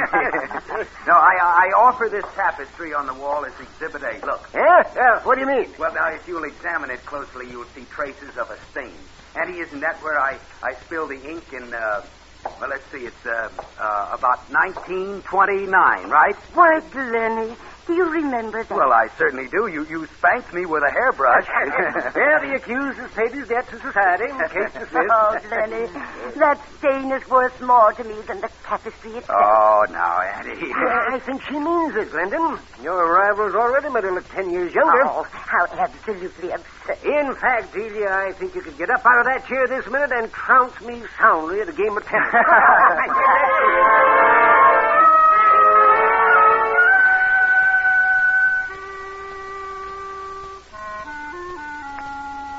There wasn't any doubt about it. I was in. And Delia's health improved so rapidly that I realized I'd have to think of a way to speed things up. That meant that I had to get Mrs. Parker, the housekeeper, out of the house for good. So I began devising little things to make her appear inefficient. Auntie wasn't supposed to have spices, so I sneaked in the kitchen and doctored the food up with pepper. After Mrs. Parker set the heating unit for the night, I got up and turned it off. Auntie woke up freezing. And Mrs. Parker became so confused and upset that she began helping me out by forgetting things and making mistakes all her own. Then one afternoon... Blenny, I know Mrs. Parker means well, but as Dr. Davis...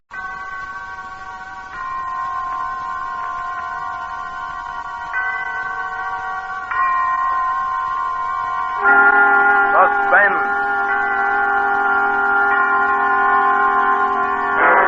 Autolite and its 96,000 dealers present Mr. Van Heflin in Murder of Aunt Delia, a suspense play produced and edited by William Spears.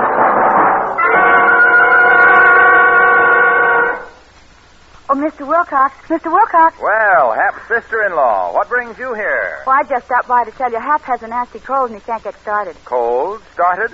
Say, he should switch to Autolite resistor spark plugs.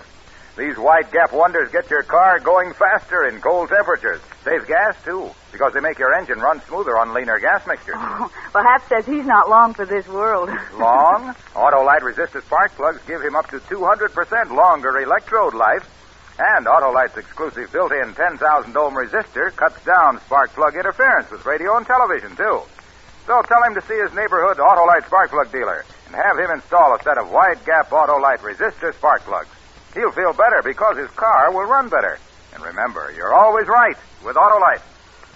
And now, with Murder of Aunt Delia and with the performance of Van Heflin, Autolite hopes once again to keep you in suspense.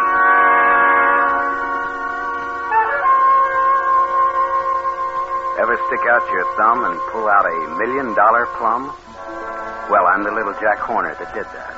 Only my name isn't Horner, it's Dort Sharples.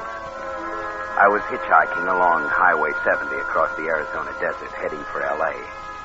It was August, and it was hot.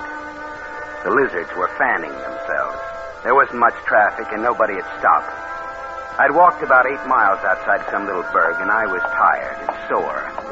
Finally, a black sedan came along. I was all set to holler cuss words at him for not stopping when suddenly he slowed down. He was a young guy about my age. He was alone. Hop in. Oh, thanks. I sure appreciate this. All right. I could use some company. For a second there, I didn't think you were going to stop. I wasn't, frankly. Well, a guy has to be kind of careful, I guess, huh? You know what changed my mind? Maybe you won't like this, but it suddenly struck me that you look like me. Yeah? Yeah, I guess maybe I do at that, now that you mention it. I thought to myself, what if that was me walking along? Besides, if you've got a face like mine, it must be an honest face.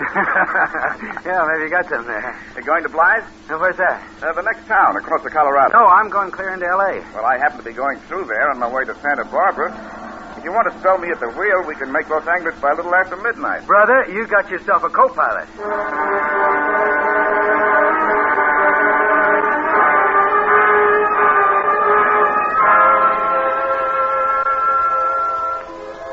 the time we crossed the river into California, I'd learned that the guy's name was Glendon Braley, that he was going to visit his invalid aunt. This aunt didn't own all of Santa Barbara, not quite. The guy didn't volunteer this information. I had to probe it out of him. Between Blythe and Desert Center, an idea began to percolate. And not just from the heat, either. I'll bet your aunt will be glad to see you, Braley. How long did you say it's been? Well, I was 10 when I left. That'd make it 17 years. You see, my mother died when I was 3, and Aunt Delia took me in. Oh, does she know you're coming? I sent her a wire. You think she'll recognize you? I doubt it. The reason I'm going back, her husband died about a month ago. He and I never got along. That's why I left Aunt Delia's place. You mean you ran off? No, another aunt in Delaware took me. Then, what with school and then the Army and getting a job afterwards, well, I just lost track of Aunt Delia. You got a lot of relatives in the East? No. My other aunt died when I was 21. Delia's the only relative I've got left. Well, I guess that means you're coming to something pretty good someday. Yeah, I suppose so. It's funny, but the idea sort of scares me. Oh, boy, I wish somebody would scare me like that.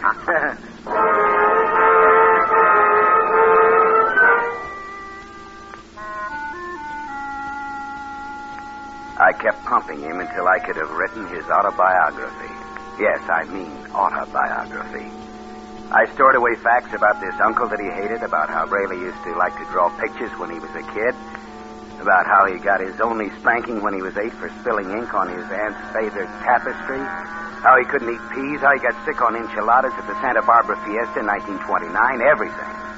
Could I remember it? Well, people used to tell me with my memory I could have been a lawyer. But that takes work. Just east of Indio, before Highway 70 runs into 99, I figured that I was thoroughly briefed. Want me to drive a while, Sharple? No, thanks, unless you want to take over. No, technically, maybe I shouldn't be driving at all. Oh, I've got one of these mail-order driver's licenses, but I doubt if I can pass the California test. You see, Hey, you know something funny? Huh? I think we're getting a flat. Oh, rat. Yeah, the car ride's kind of funny. I think it's the left rear tire. Oh, this would have to happen clear out in the middle of nowhere. We better stop and take a look, huh? I don't even know if this spare's any good. Of course, I may be imagining things, but we better make sure. I'll check it. Well, there's not a soul in sight either way. Oh, we don't need any help. I hope not. How is it? Maybe you better come and look. Okay.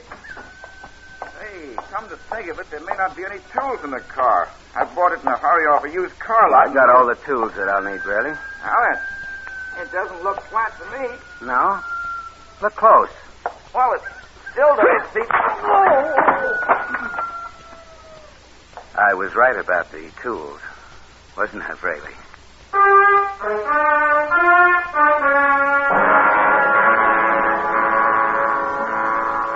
I put the blackjack back in my pocket, and I dragged Braley off the highway into a ditch.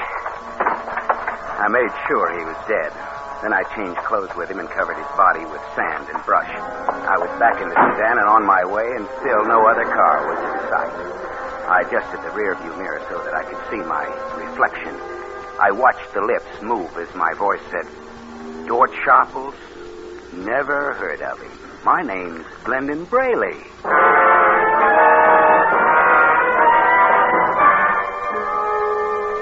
I pulled into L.A. about 2 a.m.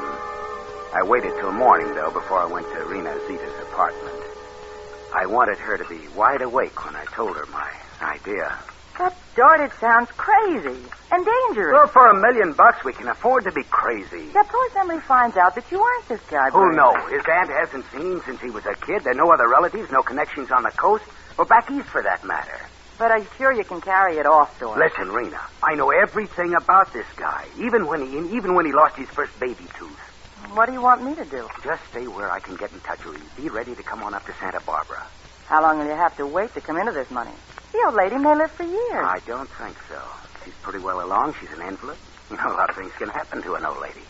Well... No, it's a real break. I might have done it alone, kid, but I thought of you. Yeah, it's real sweet of you, George. Real sweet. Then we're partners? Okay, Doc. Great, kid. But now, look. You get in the habit of calling me Glendon Braley. Kiss me, Glenn.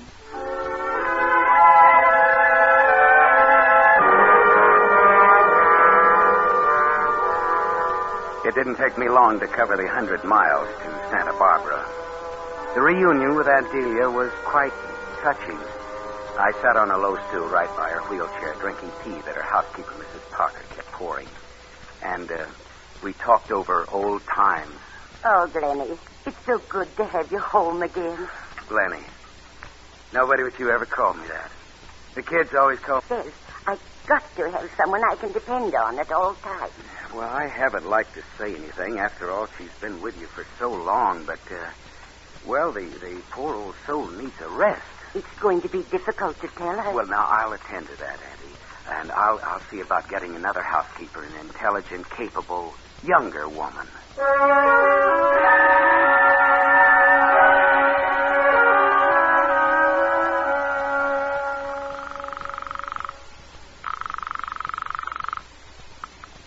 Hello?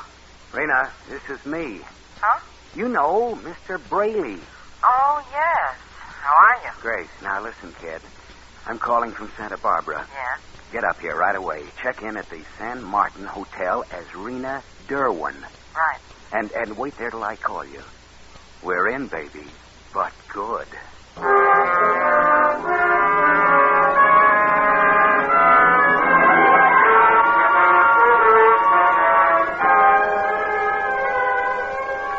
Autolite is bringing you Mr. Van Heflin in Murder of Aunt Delia. Tonight's production in radio's outstanding theater of thrills, Suspense.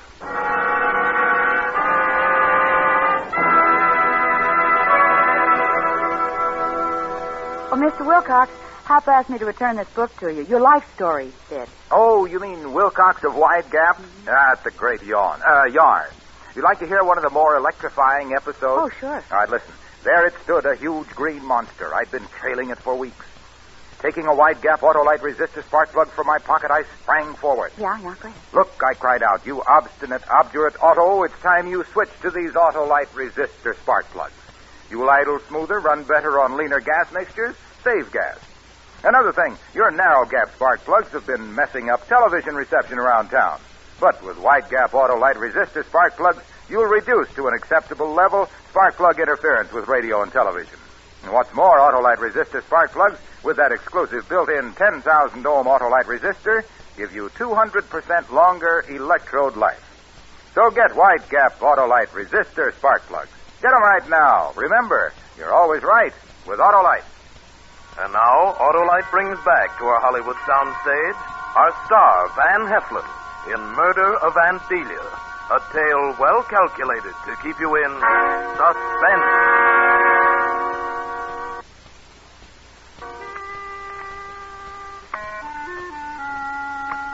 By the time Rena arrived in Santa Barbara, I had fixed up a set of references of her ability